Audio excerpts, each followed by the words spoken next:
दोस्तों नमस्कार। एग्जाम का अंकर्स चैनल पे आपका स्वागत है। मैं हूं केदारनाथ मिश्रा। दोस्तों आज से हम लोग डेली करंट अफेयर्स की शुरुआत कर रहे हैं। आप भी हमारे साथ डेली करंट अफेयर्स पढ़ते जाइएगा।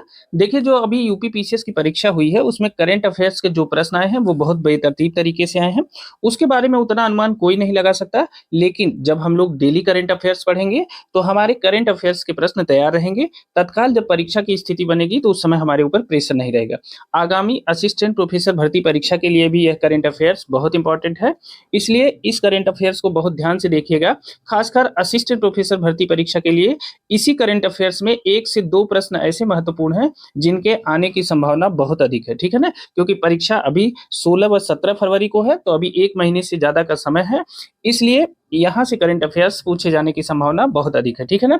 तो चलिए आज के प्रश्नों की शुरुआत करते हैं। उससे पहले दोस्तों अगर आप इस चैनल पे नए हैं तो पहले चैनल को सब्सक्राइब कर लीजिए और हाँ, लाइक करना मत भूलिएगा। आप पूरी वीडियो देख लीजिए, अपने अनुभव भी हमारे साथ शेयर करिए, लेकिन जाते-जाते इस वीडियो को लाइक ज़रूर करिएगा, ठीक है ना?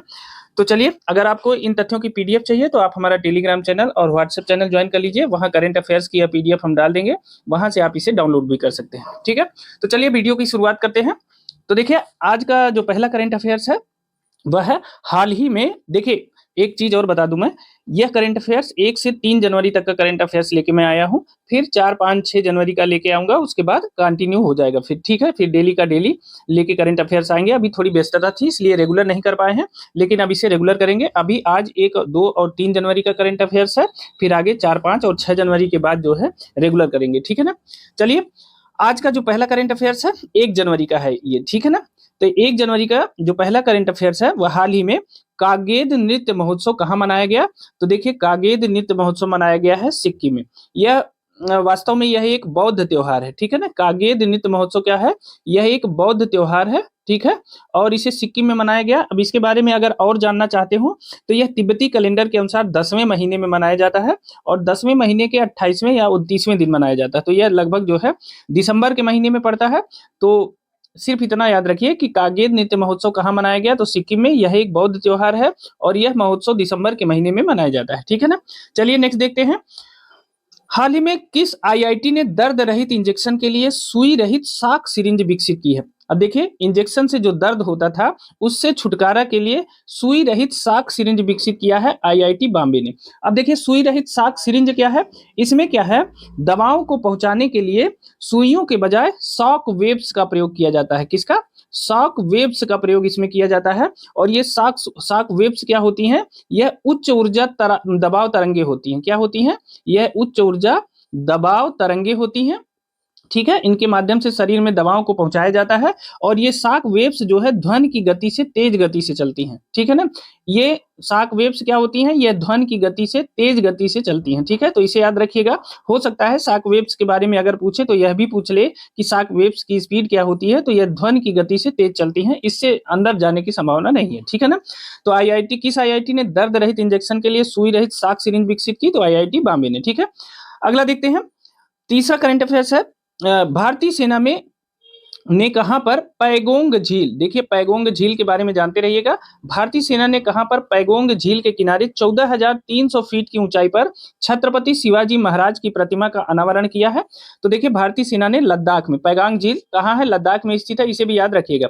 पैगोंग झील कहां पे है? तो यह लद्दाख में स्थित है, ठीक है ना? तो इसे भी ध्यान में रखिएगा। लद्दाख में पैगांग झील के किनारे छत्रपति शिवाजी महाराज की 14,300 फीट की ऊंचाई पर इनकी प्रतिमा का अनावरण किया गया है। तो इस तथ्य को याद रखिएगा। चौथा महत्वपूर्ण करंट अफेयर्स है 30 दिसंबर 2024 को इसरो ने आंध्र प्रदेश के सतीश धवन अंतरिक्ष केंद्र श्रीहरिकोटा से पीएसएलवी C60 रॉकेट से कौन सा मिशन लॉन्च किया है? तो देखिए डेट याद करिए भाई, क्योंकि लोक सेवा आयोग ने पूछा है और असिस्टेंट प्रोफेसर भर्ती परीक्षा में चूंकि साइंस एंड टेक यानी विज्ञान और प्रौद्योगिकी, विज्ञान से संबंधित नई खोजों के संबंध में एक पूरा टॉपिक दिया है, इसलिए असिस्टेंट प्रोफेसर भर्ती परीक्षा के अभ्यर्थियों से हमारा विशेष आग्रह है कि आप इसकी तिथियों को भी याद रखिए, ठीक है ना? अब देखिए यह बहुत इंपॉर्टेंट मिशन है, इसलिए आपको इसके बारे में जानना चाहिए। देखिए 30 दिसंबर 2024 इस तिथि को याद रखिए। 30 दिसंबर 2024 को इसरो ने आंध्र प्रदेश के सतीश धवन अंतरिक्ष केंद्र, यह भी याद रखिए कि सतीश धवन अंतरिक्ष केंद्र श्रीहरिकोटा कहाँ स्थित है, आंध्र प्रदेश में स्थित है। रॉकेट कौन सा है, PSLV C60 रॉकेट है। और मिशन कौन सा लॉन्च किया गया है, तो इसरो ने एक मिशन लॉन्च किया है स्पाडेक्स, क्या है, स्पाडेक्स मिशन है। स्पाडेक्स का मतलब क्या है, स्पेस डॉकिंग एक्सपेरिमेंट, क्या है, स्पेस डॉकिंग एक्सपेरिमेंट, या इसे स्पाडेक्स कहते हैं, ठीक है ना। अब देखिए स्पाडेक्स का मतलब क्या है, इसका उद्देश्य क्या है, तो यह इसरो द्वारा विकसित एक उपग्रह मिशन है। इसका उद्देश्य है मानव को अंतरिक्ष में भेजने, क्या, मानव स्पाडेक्स मिशन का जो उद्देश्य है वह है मानव को अंतरिक्ष में भेजने, मानव को अंतरिक्ष में भेजने तथा तथा अंतरिक्ष में तथा अंतरिक्ष में उपग्रह का रख रखाव, उपग्रह का जिस उपग्रह से जाएंगे भाई उसका रख रखाव भी तो करना पड़ेगा, तो उपग्रह का रख रखाव करने से संबंधित टेक्नोलॉजी को मजबूत करना है या सुदृढ़ करना है, टेक्नोलॉजी या प्रौद्योगिकी को सुदृढ़ करना है या मजबूत करना है, ठीक है ना। तो इस बात को याद रखिएगा। जो स्पाडेक्स मिशन है, देखिए इसीलिए मैं कह रहा हूं कि जो असिस्टेंट प्रोफेसर भर्ती परीक्षा वाले छात्र हैं उनके लिए बहुत इंपॉर्टेंट है। देखिए 30 दिसंबर 2024 को इसरो ने आंध्र प्रदेश के सतीश धवन अंतरिक्ष केंद्र श्रीहरिकोटा से PSLV C60 रॉकेट से एक मिशन लॉन्च किया जिसका नाम था स्पाडेक्स मिशन।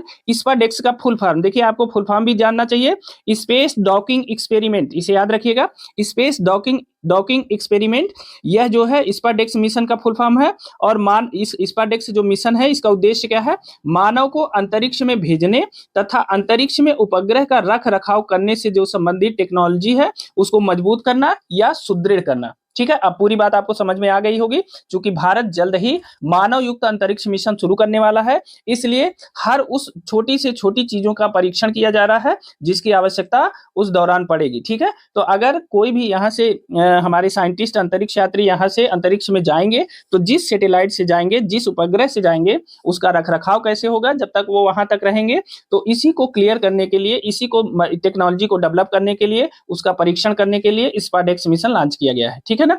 इस प्रश्न पे हमने समय ज्यादा इसलिए दिया क्योंकि इसकी परीक्षा में पूछे जाने की संभावना बहुत ज्यादा है, ठीक है। नेक्स्ट देखते हैं। देखिए अगला जो करंट अफेयर्स है वो है association of democratic reforms report के अनुसार भारत के सबसे अमीर मुख्यमंत्री किस राज्य के हैं। तो देखिए एक रिपोर्ट आई है किसकी, एसोसिएशन ऑफ डेमोक्रेटिक रिफॉर्म्स, ठीक है, यह रिपोर्ट है।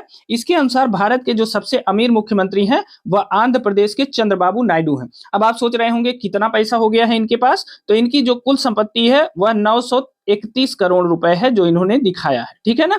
तो आंध्र प्रदेश के मुख्यमंत्री चंद्रबाबू नायडू सबसे अमीर मुख्यमंत्री है, 931 करोड़ इनकी संपत्ति है, ठीक है। अब बताइए सबसे गरीब मुख्यमंत्री कौन है, तो सबसे गरीब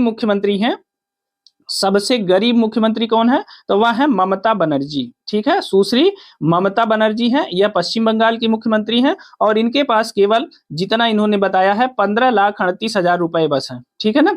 तो ममता बनर्जी जी सबसे गरीब मुख्यमंत्री हैं। अब देखिए एक और मुख्यमंत्री हैं, उनको भी आप जान लीजिए, ये है पेमा खांडू, ये अलग कारण से फेमस हैं। पेमा खांडू यह भारत के दूसरे सबसे अमीर मुख्यमंत्री हैं। इनकी जो संपत्ति है वो 332.57 करोड़ है।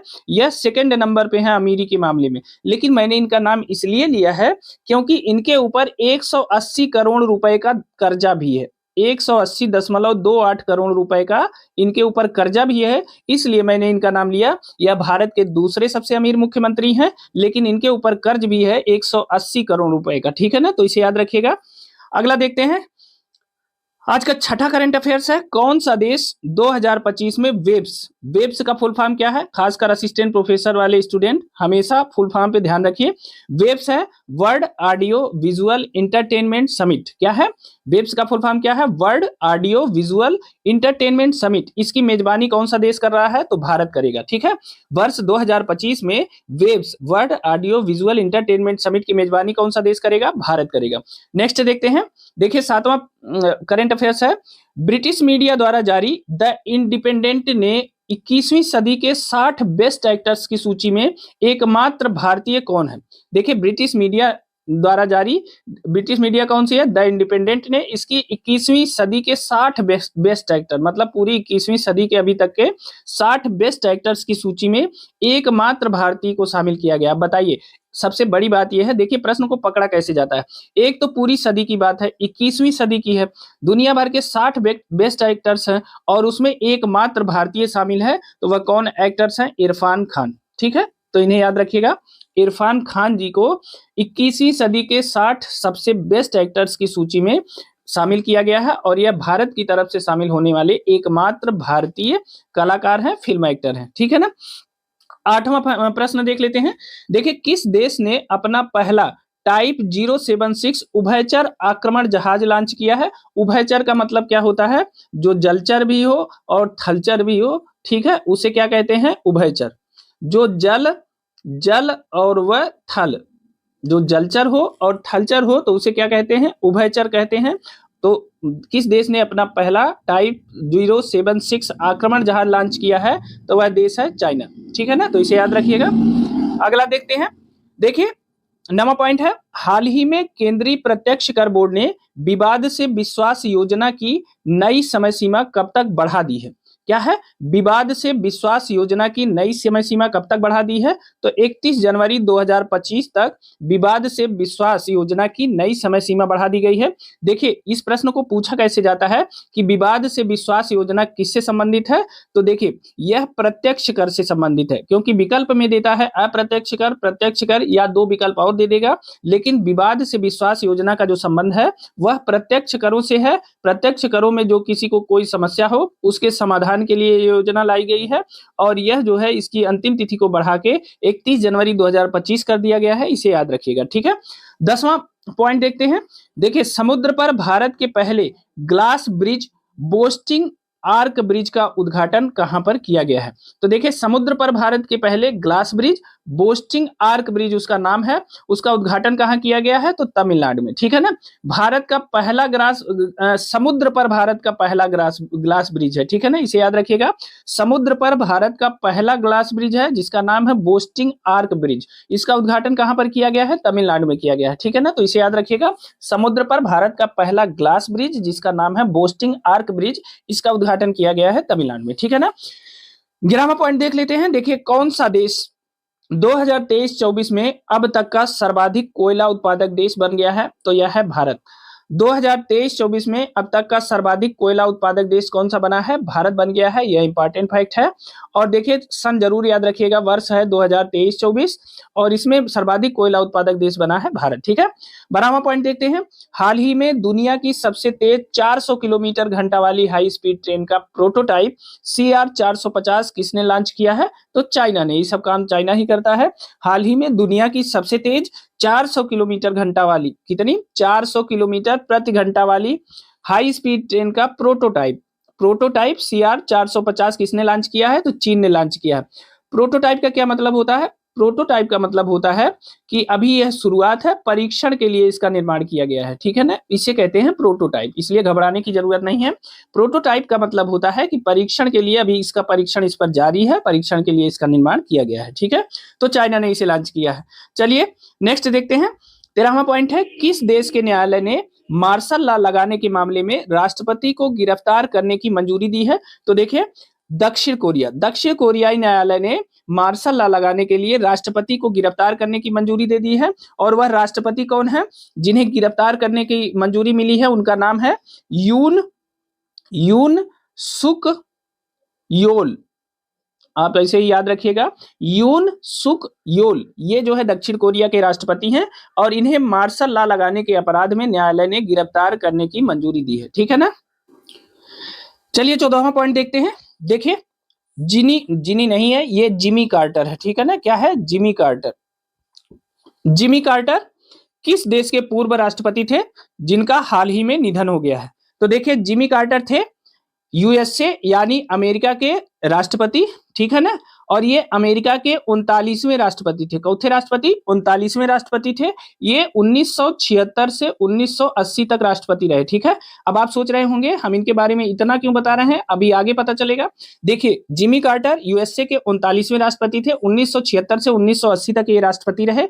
सबसे पहले ये अमेरिकी नौसेना में थे। ये कहाँ थे? अमेरिकी नौसेना में थे। राष्ट्रपति बनने से पूर्व अमेरिकी नौसेना के रिटायर हैं ये, ठीक है ना।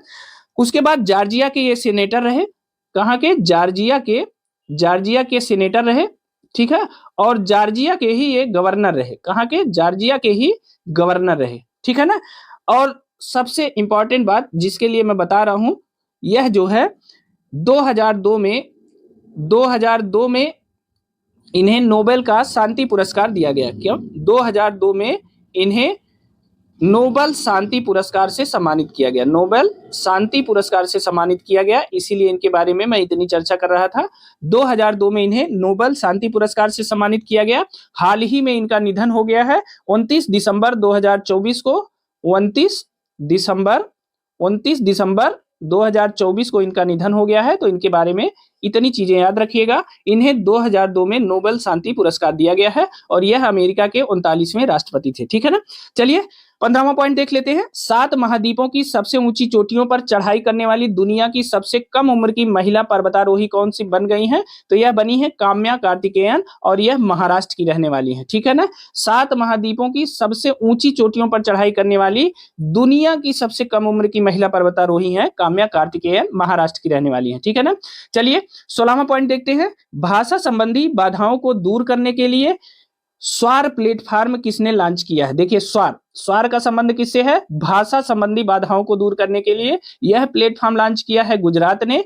और स्वार का जो फुल फॉर्म है वह है speech and written analytic resource, ठीक है ना। स्वार का फुल फॉर्म क्या है? Speech and written analytic resource. और यह प्लेटफॉर्म लॉन्च किया है गुजरात ने और इसका उद्देश्य क्या है? भाषा संबंधी बाधाओं को दूर करना, ठीक है ना। यह जो है असिस्टेंट प्रोफेसर भर्ती परीक्षा के लिए इंपॉर्टेंट प्रश्न है, ठीक है ना। असिस्टेंट प्रोफेसर एग्जाम के लिए यह इंपॉर्टेंट प्रश्न है। भाषा संबंधी बाधाओं को दूर करने के लिए स्वार प्लेटफॉर्म विकसित किया है गुजरात ने। केवल स्वार के बारे में पूछा जा सकता है कि स्वार क्या है? स्वार नहीं, इसे स्वर कह सकते हैं, ठीक है ना। स्वार न कह के इसे स्वर कह सकते हैं। स्वर का मतलब ये हो जाएगा भाषा, ठीक है ना।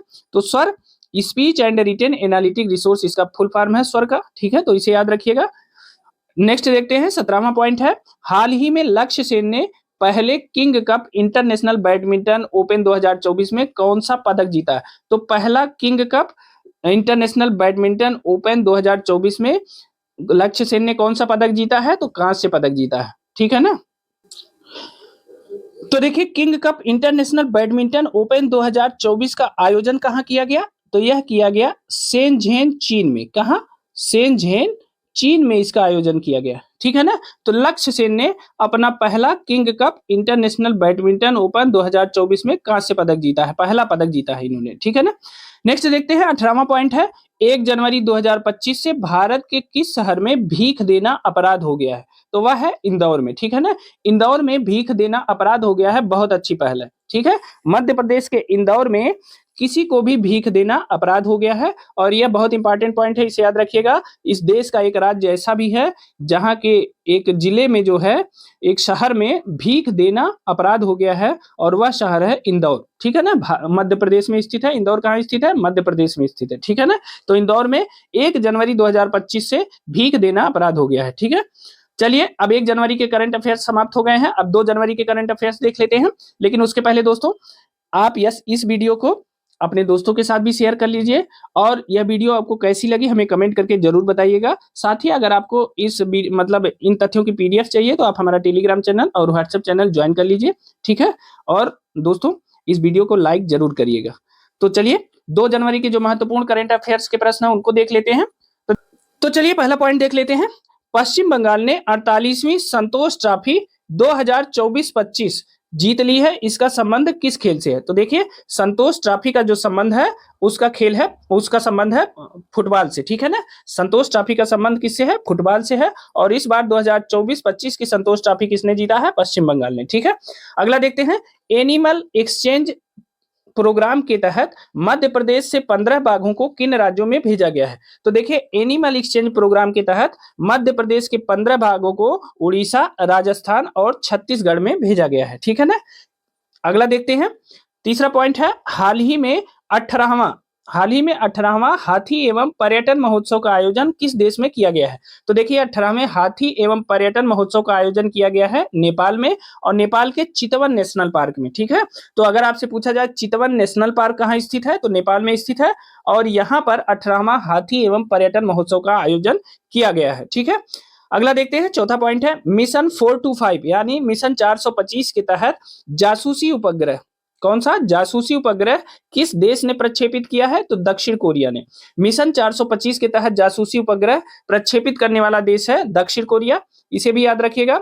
मिशन का नाम याद रखिएगा, मिशन 425। ठीक है, हम लोग 420 कहते थे, 420 किसके लिए यूज होता था, वो खैर जासूसी के लिए नहीं था, तो 420 जो था बहुत चालाक लोगों के लिए प्रयोग किया जाता था, लेकिन यह जो है 425 है जासूसी के लिए, यह भी चालाकी ही है। तो मिशन 425 जासूसी उपग्रह प्रक्षेपित कर रहा है दक्षिण कोरिया इस मिशन के तहत। ठीक है, नेक्स्ट पॉइंट देखते हैं, दुनिया का पहला ऊर्जा साक्षर शहर बनने के लिए जलवायु मिशन शुरू करने वाला किसने जलवायु मिशन शुरू किया है, तो इंदौर ने। ठीक है, दुनिया का पहला ऊर्जा साक्षर शहर, कौन सा शहर, ऊर्जा साक्षर शहर बनने के लिए जलवायु मिशन किसने शुरू किया है, तो इंदौर ने। भिखारियों को भीख देने पर प्रतिबंध लगा दिया है किसने, इंदौर ने, यह भी याद रखिएगा। तो पहला, दुनिया का पहला, सबसे बड़ी बात यह है कि दुनिया का पहला ऊर्जा साक्षर शहर बनने के लिए जलवायु मिशन की शुरुआत किया है इंदौर ने। तो इसे इंपॉर्टेंट कर लेते हैं, क्योंकि जलवायु मिशन अगर पूछा जाएगा कि इंदौर ने जलवायु मिशन क्यों शुरू किया है, तो यह ऊर्जा साक्षर शहर बनने के लिए, ऊर्जा साक्षरता को बढ़ावा देने के लिए। ठीक है ना, नेक्स्ट देखते हैं, छठवां पॉइंट है केंद्र सरकार की वन नेशन वन सब्सक्रिप्शन योजना का संबंध किससे है। केंद्र सरकार की वन नेशन वन सब्सक्रिप्शन योजना का संबंध किससे है, तो इसे आप एक लाइन में कह सकते हैं इनफ्लिबनेट। इनफ्लिबनेट का फुल फॉर्म है इंफॉर्मेशन एंड लाइब्रेरी नेटवर्क। ठीक है ना, इनफ्लिबनेट, देखिए असिस्टेंट प्रोफेसर भर्ती परीक्षा के लिए ये बहुत इंपॉर्टेंट क्वेश्चन है। इनफ्लिबनेट, इसको मैं लिख देता हूं, कैसे लिख के मिलेगा, इन FLIB, इनफ्लिब और नेट। ठीक है, इनफ्लिबनेट का मतलब है information and library network.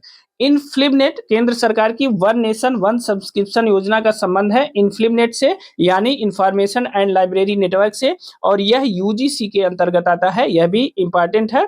UGC के अंतर्गत कौन आता है, इनफ्लिबनेट। अब देखिए वन नेशन वन सब्सक्रिप्शन पहल क्या है, देखिए भारत में शोध के इकोसिस्टम के लिए, किसके लिए, शोध को बढ़ावा देने के लिए, भारत में शोध को बढ़ावा देने के लिए, ठीक है, एक गेम चेंजिंग प्लान है ये, क्या, इनफ्लिबनेट। इसके अंतर्गत क्या किया गया है, मतलब इनफ्लिबनेट के अंतर्गत 30 अंतरराष्ट्रीय प्रकाशकों की 30 इंटरनेशनल 30 जो है इंटरनेशनल पब्लिशर्स, ठीक है, पब्लिशर्स की 13,000 से अधिक, कितनी, 13,000 से अधिक पत्रिकाओं, 13,000 से अधिक पत्रिकाओं तक डिजिटल पहुंच उपलब्ध कराना, किसका, जो रिसर्चर हैं उनका डिजिटल पहुंच उपलब्ध कराना, ताकि जो है जो भारत के जो रिसर्च की दिशा है उसमें अमूलचूल परिवर्तन हो सके और उसकी गुणवत्ता बेहतर हो सके। ठीक है, तो केंद्र सरकार की वन नेशन वन सब्सक्रिप्शन योजना का संबंध है इंफॉर्मेशन एंड लाइब्रेरी नेटवर्क से, यह यूजीसी के अंतर्गत आता है, और इस योजना का उद्देश्य है कि शोध को बढ़ावा देना, ताकि शोध की गुणवत्ता को बढ़ाया जा सके, और इसके अंतर्गत 30 अंतरराष्ट्रीय जो पब्लिकेशंस हैं, प्रकाशक हैं, उनकी 13,000 से अधिक पत्रिकाओं तक डिजिटल पहुंच, शोधार्थियों की डिजिटल पहुंच मतलब डिजिटल पहुंच सुनिश्चित करना। ठीक है, और इसके द्वारा जो भारत में बुनियादी ढांचे की का जो अंतराल है वो खत्म हो जाएगा। सबसे इंपॉर्टेंट है कि इसके पहले चरण की शुरुआत हुई है 1 जनवरी 2025 से, पहले चरण की शुरुआत हो गई है इसके 1 जनवरी 2025 से, और यह कब तक चलेगा, 31 दिसंबर 2027 तक। कब तक चलेगा, 31 दिसंबर 2027 तक यह चलेगा। तो देखिए जो वन नेशन वन सब्सक्रिप्शन योजना है, इसकी शुरुआत कब हुई, तो 1 जनवरी 2025 को इसके पहले चरण की शुरुआत हुई है, और जो 31 दिसंबर 2027 तक चलेगी। इसका उद्देश्य है इंफॉर्मेशन एंड लाइब्रेरी नेटवर्क, मतलब शोध को बढ़ावा देना, और यह जो है 30 अंतरराष्ट्रीय जो प्रकाशक हैं उनकी 13,000 से अधिक पत्रिकाओं तक शोधार्थियों की डिजिटल पहुंच को सुनिश्चित करता है, और यह यूजीसी के अंतर्गत आता है। ठीक है, तो यह असिस्टेंट प्रोफेसर भर्ती परीक्षा में आने वाला एकदम आउट क्वेश्चन है। है, ठीक है। तो इसे याद कर लीजिएगा, यह आपकी परीक्षा में आ रहा है, क्योंकि आपकी परीक्षा की डिमांड भी यही है और प्रश्न भी वही है। चूंकि अभी 1 से 1.5 महीने, मतलब अभी 1 महीने से ज्यादा का समय है उस परीक्षा में, तो अभी पेपर नहीं बना होगा, यह प्रश्न यहाँ से आ रहा है, ठीक है ना। अगला देखते हैं, मातृ मृत्यु दर को कम करने के लिए सृजन, क्या नाम है, सृजन मोबाइल ऐप किसने लॉन्च किया है, तो पंजाब ने। मातृ मृत्यु दर को कम करने के लिए सृजन मोबाइल ऐप लॉन्च करने वाला राज्य है पंजाब। 8वां देख लेते हैं, हाल ही में किस देश ने मृत्यु दंड पर रोक लगाने के लिए कानून बना दिया है, तो जिम्बाब्वे। जिम्बाब्वे ने मृत्यु दंड पर रोक लगाने के लिए कानून बनाया है, ठीक है। नेक्स्ट देखते हैं, 9वां पॉइंट है, हाल ही में भू सर्वेक्षण और बंदोबस्ती की चालू प्रक्रिया को अगले 1 और वर्ष के लिए बढ़ाने का निर्णय किस राज्य सरकार ने लिया है, तो बिहार ने लिया है। फिर से देखिए, भू सर्वेक्षण और बंदोबस्ती की चालू प्रक्रिया को अगले 1 और वर्ष के लिए बढ़ाने का निर्णय किसने लिया है, तो बिहार राज्य ने भू सर्वेक्षण और बंदोबस्ती की जो प्रक्रिया अभी चल रही है उसे 1 वर्ष के लिए आगे बढ़ा दिया है, ठीक है। नेक्स्ट देखते हैं, 10वां पॉइंट है, वित्त वर्ष 2024 में भारत के कॉफी निर्यात में कितने प्रतिशत की वृद्धि दर्ज की गई है, तो देखिए भारत के कॉफी निर्यात में वित्त वर्ष 2024 में 29% की वृद्धि की गई है, ठीक है ना। वित्त वर्ष 2024 में भारत में कॉफी निर्यात में कितने प्रतिशत की, 29% की वृद्धि दर्ज की गई है। और कॉफी उत्पादन में कर्नाटक, केरल और तमिलनाडु सबसे प्रथम, फर्स्ट, सेकंड व थर्ड स्थान पे हैं, ठीक है ना। तो वित्त वर्ष 2024 में कॉफी निर्यात में कितने प्रतिशत की वृद्धि दर्ज की गई, 29%, ठीक है। नेक्स्ट देखते हैं, हाल ही में किस देश में एक नया पर्यटक कर लागू हुआ है। अब देखिए, एक नया पर्यटक कर कहाँ लागू किया गया है, रूस में। रूस ने अपने जो है टैक्स कोड में परिवर्तन किया है, संशोधन किया है, और रूस में एक नया जो है पर्यटक टैक्स लगाया गया है। इसमें क्या है कि अगर आप होटल में रहेंगे, किसी भी होटल में आप रुकते हैं, तो उस होटल में, उस होटल का चार्ज जितना है उसमें 1% और जोड़ के आप देंगे, चार्ज का 1%, ठीक है। और यह जो है 1 जनवरी 2025 से यह लागू हुआ है, 2025 से इसे लागू किया गया है, और 2027 में इसे जो है 1% से बढ़ा करके 3% कर दिया जाएगा, ठीक है। तो रूस सरकार ने 1% का पर्यटक टैक्स लगाया है। जिस होटल, जिस रेस्तरां जहां आप रहते हैं, वहां पे निवास के लिए उसकी जो लागत है उसका 1% आपको टैक्स देना पड़ेगा। यह 2025 में है, जो बढ़ के 2027 तक 3% तक हो जाएगा, ठीक है ना। 12वां पॉइंट देखते हैं, किस देश ने महिलाओं के पब्लिक प्लेस पर बुर्का पहनने पर प्रतिबंध लगाया है, तो हाल ही में स्विट्जरलैंड ने सार्वजनिक प्लेस पे महिलाओं के बुर्का पहनने पर प्रतिबंध लगा दिया है। तो ये हो गए 2 जनवरी के करंट अफेयर्स, 2 जनवरी 2025 के, ठीक है ना। अब आ जाते हैं 3 जनवरी 2025 के जो महत्वपूर्ण करंट अफेयर्स है उनको देख लेते हैं। दोस्तों, अत्यधिक व्यस्तता के चलते डेली करंट अफेयर्स की वीडियो इकट्ठी हो गई, तो 1 से लेकर 6 तक की जो वीडियो हम 2-3 बार में डालेंगे, और उसके बाद आपको कंटिन्यू डेली करंट अफेयर्स की वीडियो, छोटी-छोटी वीडियो होगी, तो वह कंटिन्यू आपको मिलती रहेगी, ठीक है। लेकिन आज थोड़ा कष्ट करना पड़ेगा, आज आपको पूरा देखना पड़ेगा, थोड़ा समय लगेगा, ठीक है। तो देखिए, 3 जनवरी 2025 के जो महत्वपूर्ण करंट अफेयर्स है उनको देख लेते हैं। देखिए, पहला है, हाल ही में भारत की नवीकरणीय ऊर्जा क्षमता 2024 में कितने गीगावाट से अधिक हो गई है। तो देखिए, भारत की जो रिन्यूएबल एनर्जी है वह 200 गीगावाट से अधिक हो गई है, ठीक है ना। तो भारत की नवीकरणीय ऊर्जा क्षमता 2024 में कितने गीगावाट से अधिक हो गई है, 200 गीगावाट से अधिक हो गई है। इसको याद रखिएगा, पर्यावरण जिसके भी सिलेबस में है वहां इससे प्रश्न पूछे जा सकते हैं कि वर्ष 2024 में भारत की नवीकरणीय ऊर्जा क्षमता कितनी है, तो वह है 200 गीगावाट से अधिक, ठीक है ना। नेक्स्ट देखते हैं, किसे पद्म पाणि लाइफ टाइम अचीवमेंट पुरस्कार से सम्मानित किया जाएगा, तो यह है साई परंजपे। साई परंजपे हैं, पद्म पाणि लाइफ टाइम अचीवमेंट पुरस्कार से इन्हें सम्मानित किया जाएगा। इनके बारे में देख लेते हैं। देखिए, साई परंजपे फिल्म निर्माता हैं, इनको जो है अजंता एलोरा अंतरराष्ट्रीय फिल्म महोत्सव 2025 में पद्म पाणि लाइफ टाइम अचीवमेंट पुरस्कार से सम्मानित किया जाएगा, ठीक है ना। नेक्स्ट देखते हैं, तीसरा पॉइंट है, किस राज्य सरकार ने विद्यार्थियों में पुस्तक पढ़ने की संस्कृति को प्रोत्साहन देने के लिए राज्यव्यापी अभियान शुरू किया है, तो देखिए महाराष्ट्र ने। महाराष्ट्र सरकार ने, अब चूंकि आप जानते हैं कि इस समय ऑनलाइन स्टडी का जमाना है, सब ऑनलाइन ही पढ़ते हैं, किताबें कोई नहीं पढ़ना चाहता है, ऐसे में फिर से लोगों को किताबें की तरफ प्रेरित करने के लिए, खासकर विद्यार्थियों को पुस्तकों की तरफ लौटाने के लिए महाराष्ट्र सरकार ने एक राज्यव्यापी अभियान शुरू किया है, ताकि जो है फिर से छात्र पुस्तकों को पढ़ें, ठीक है ना। तो महाराष्ट्र सरकार ने पुस्तक पढ़ने की संस्कृति को प्रोत्साहन देने के लिए विद्यार्थियों के राज्यव्यापी अभियान की शुरुआत की है, ठीक है ना। नेक्स्ट देखते हैं, किस देश के विदेश मंत्री अब्दुल्ला खलील भारत की यात्रा पर आए हैं, तो देखिए मालदीव।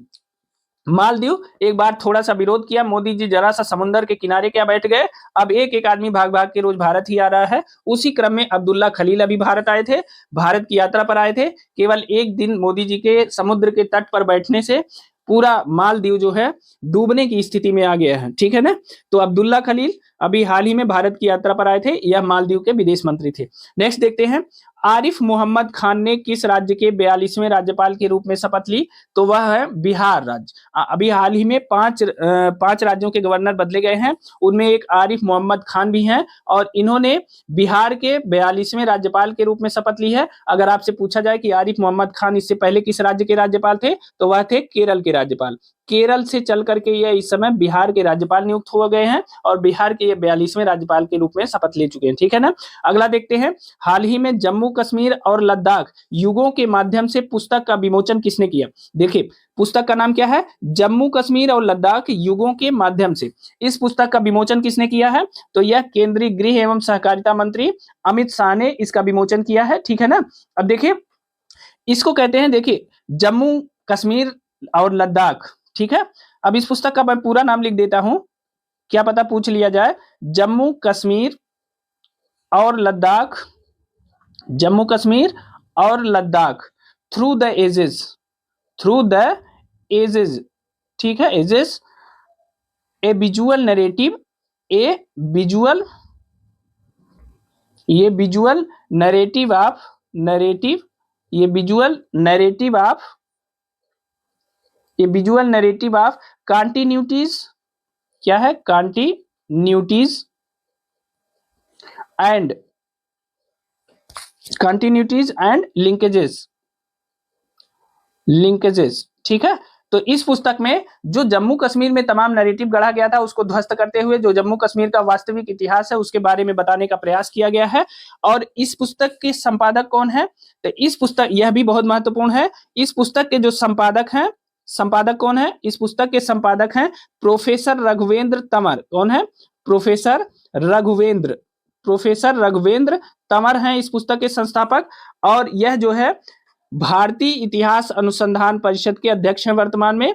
ये क्या है? भारतीय, भारतीय इतिहास, भारतीय इतिहास अनुसंधान परिषद, भारतीय इतिहास अनुसंधान परिषद के अध्यक्ष हैं ये, ठीक है ना। और यही उसके संपादक हैं उस पुस्तक के। पुस्तक का नाम क्या है? जम्मू कश्मीर और लद्दाख युगों के माध्यम से, या जम्मू कश्मीर और Ladakh through the ages a visual narrative of continuities and linkages, ठीक है ना। तो इसे याद रखिएगा। और इसका जो विमोचन किया है किसने?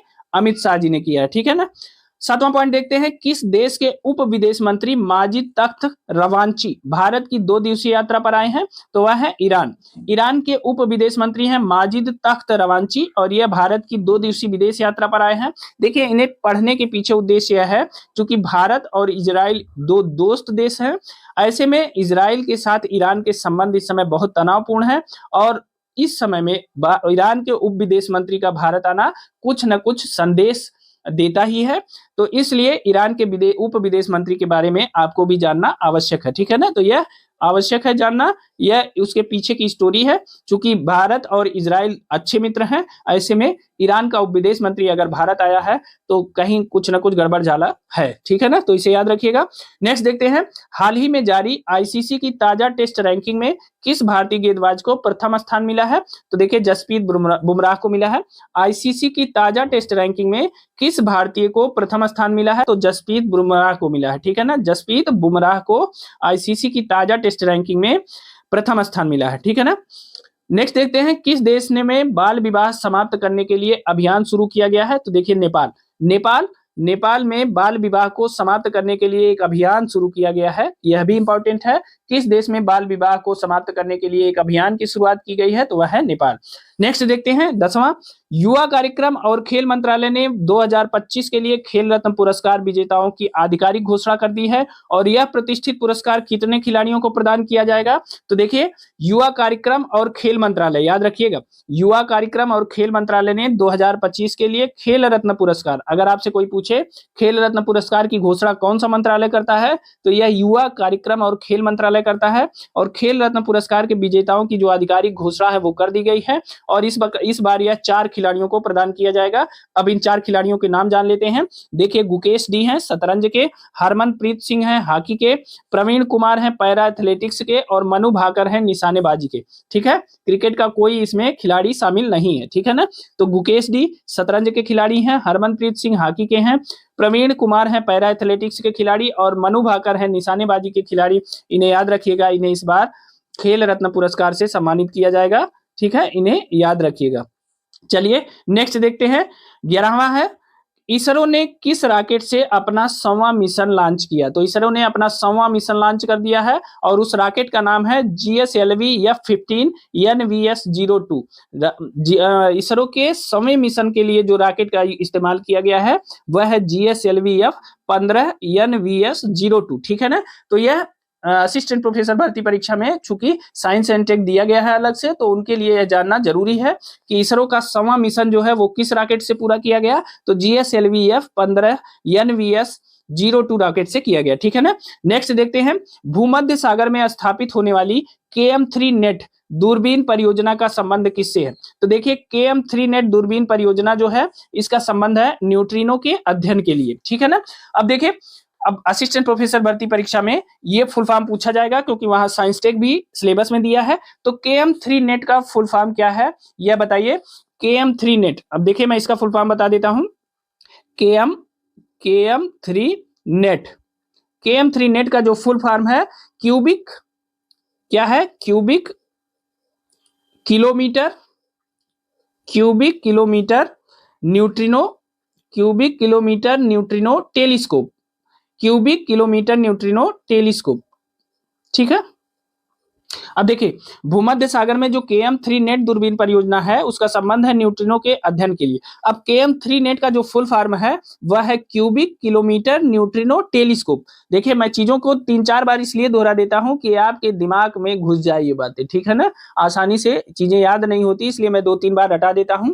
तो KM3 नेट क्या है? क्यूबिक किलोमीटर न्यूट्रिनो टेलीस्कोप है और यह जो है भूमध्य सागर के तल पर स्थित एक यूरोपीय अनुसंधान अवसंरचना है। ठीक है, भूमध्य सागर के तल पर स्थित है। ठीक है, ये इसमें लिखा भी है कि भूमध्य सागर में स्थापित होने वाली, तो यह भूमध्य सागर के तल पर स्थित एक यूरोपीय अनुसंधान अवसंरचना है। इसमें पानी के चेरेनकोव डिटेक्टरों के साथ, इसमें क्या है? पानी के चेरेनकोव डिटेक्टरों के साथ, डिटेक्टरों के साथ, ठीक है ना, पानी के चेरेनकोव डिटेक्टरों के साथ अगली पीढ़ी के न्यूट्रिनो टेलीस्कोप लगे हुए हैं। क्या? न्यूट्रिनो टेलीस्कोप लगे हैं। ठीक है ना, तो इसे याद रखिएगा। KM3 नेट में इसका प्रयोग क्या किया जाता है? KM3 नेट का यूज क्या है? तो देखिए, KM3 नेट का जो यूज है इसके बारे में बता देते हैं। KM3 नेट का यूज क्या करते हैं वैज्ञानिक? इससे वैज्ञानिक सुपरनोवा के अवशेष, इसका जो है यूज बता देते हैं। ठीक है, यूज इसका क्या है? वैज्ञानिक क्या करते हैं? सुपरनोवा के अवशेष, ठीक है ना, सुपरनोवा के अवशेष, गामा रे विस्फोट, सुपरनोवा या टकराते तारों, सुपरनोवा या टकराते हुए तारे जो आपस में लड़ जाते हैं, टकरा जाते हैं, जैसे जो दूरस्थ खगोली भौतिकी स्रोतों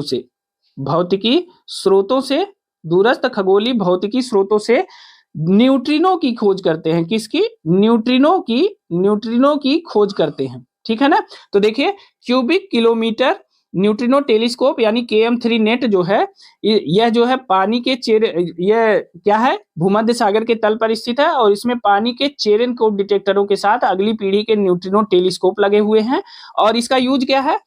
न्यूट्रिनो के अध्ययन के लिए किया जाता है। किस प्रकार? सुपरनोवा के अवशेष, गामा रे विस्फोट, सुपरनोवा या टकराते तारों जैसे दूरस्थ खगोलीय भौतिकी स्रोतों से जो न्यूट्रिनो निकलती है, वैज्ञानिक उसी का अध्ययन करते हैं इसके द्वारा। ठीक है ना, अब इससे ज्यादा इसमें कुछ नहीं बताया जा सकता। चलिए नेक्स्ट देखते हैं। देखिए, हाल ही में घरेलू मार्गों पर इन फ्लाइट वाईफाई इंटरनेट सेवाएं प्रदान करने वाली पहली एयरलाइन कौन सी है? तो देखिए, घरेलू मार्गों पर इन फ्लाइट वाईफाई सेवाएं प्रदान करने वाली पहली एयरलाइन है एयर इंडिया। ठीक है ना, तो जो घरेलू मार्ग हैं इन पर इन फ्लाइट मतलब उड़ते हुए फ्लाइट में वाईफाई इंटरनेट सेवा प्रदान करने वाली जो पहली एयरलाइन है वह एयर इंडिया बन गई है, ठीक है ना। अब देखिए 14वां पॉइंट देखते हैं, भारत की पहली तटीय और वेडर पक्षी जनगणना कहाँ प्रारंभ होगी? प्रारंभ हो गई है, यह है गुजरात में, ठीक है ना। वेडर पक्षी या वेडर बर्ड किसे कहते हैं? वेडर बर्ड कहते हैं जल पक्षी को, ठीक है ना। जल पक्षी को क्या कहते हैं? वेडर बर्ड कहते हैं। तो भारत की पहली तटीय या भारत की पहली तटीय और जल पक्षी गणना जनगणना, इसे वेडर बर्ड कहिए या जल पक्षी जनगणना कहाँ प्रारंभ होगी? तो यह होगी गुजरात के जामनगर में, गुजरात के जामनगर में। और जामनगर में भी कहाँ? समुद्री राष्ट्रीय उद्यान जामनगर। कहाँ? समुद्री राष्ट्रीय उद्यान, समुद्री राष्ट्रीय उद्यान, समुद्री राष्ट्रीय उद्यान जामनगर में। और समुद्री अभयारण्य व समुद्री अभयारण्य व समुद्री अभयारण्य में इसकी शुरुआत की जाएगी, ठीक है ना। तो भारत की पहली तटीय और वेडर बर्ड या जल पक्षी जनगणना कहाँ होगी? कहाँ से प्रारंभ होगी? तो गुजरात से होगी। गुजरात के जामनगर में स्थित समुद्री राष्ट्रीय उद्यान व समुद्री अभयारण्य से इसकी शुरुआत की जाएगी, ठीक है ना। तो इसे भी याद रखिएगा। तो दोस्तों ये थे 1, 2 व 3 जनवरी 2025 के करंट अफेयर्स। ये वीडियो थोड़ी सी बड़ी हो गई है क्योंकि 3 दिनों के जो महत्वपूर्ण करंट अफेयर्स थे उन सबको हमने शामिल किया है। अब इकट्ठे हो गए थे तो करना ही था, लेकिन आगे से ऐसा नहीं होगा। अभी 3 दिन का और लेके आएंगे, उसके बाद कंटिन्यू रेगुलर पर डे का करंट अफेयर 10 से 15 मिनट में खत्म हो जाता है। तो छोटी-छोटी वीडियो रहेगी, लेकिन ये बहुत महत्वपूर्ण करंट अफेयर्स थी। यहाँ से कई प्रश्न ऐसे हैं जो आपकी परीक्षाओं में आ सकते हैं, खासकर असिस्टेंट प्रोफेसर की परीक्षा के लिए, आरओ की परीक्षा के लिए, ठीक है। तो दोस्तों ये वीडियो आपको कैसी लगी हमें कमेंट करके जरूर बताइएगा। साथ ही अगर आप इस चैनल पे नए हैं तो इस चैनल को सब्सक्राइब कर दीजिए, वीडियो को एक लाइक जरूर करिए, इसे अपने दोस्तों के साथ शेयर करिए। और अगर आपको इन प्रश्नों की पीडीएफ चाहिए तो आप हमारा टेलीग्राम चैनल और व्हाट्सएप चैनल ज्वाइन कर लीजिए, उसका लिंक हमने डिस्क्रिप्शन बॉक्स में दे दिया है। अगर आप ज्वाइन नहीं कर पाते किसी कारणवश तो आप हमें कमेंट करिए, हम आपको लिंक प्रोवाइड कराएंगे, ठीक है। तो अभी के लिए दोस्तों इतना ही। और हाँ, हमने 200 प्रश्नों की एक करंट अफेयर्स की मैराथन भी डाली हुई है। आप एग्जाम कांकर चैनल पे जाएंगे, वहां घटनासार की एक प्लेलिस्ट है, उसमें आप जाएंगे तो उसमें 200 प्रश्नों की एक मैराथन वीडियो भी आपको मिलेगी। वह नवंबर तक अपडेट है, यूपी पीसीएस परीक्षा के लिए हमने उसको बनाया था। उसमें देखेंगे आप कई प्रश्न आपको यूपी पीसीएस में आए हुए दिखाई भी देंगे। और वह असिस्टेंट प्रोफेसर भर्ती परीक्षा के लिए एक रामबाण करंट अफेयर्स है। बाकी जो करंट अफेयर्स बचता है और रिवाइज करके मैं section wise current affairs assistant professor भर्ती परीक्षा के लिए उपलब्ध कराऊंगा, ठीक है ना। तो अभी जो है उसको देख लीजिए। और जो भी पर्यावरण के वीडियो या आईसीटी के वीडियो अभी तक आप नहीं देख पाए हैं उसे भी देख लीजिए, और जल्द ही और नई वीडियो आपको मिलने वाली है। तो दोस्तों अभी के लिए इतना ही, मिलते हैं अगली वीडियो में कुछ नए रोचक तथ्यों के साथ। तब तक के लिए बहुत बहुत धन्यवाद।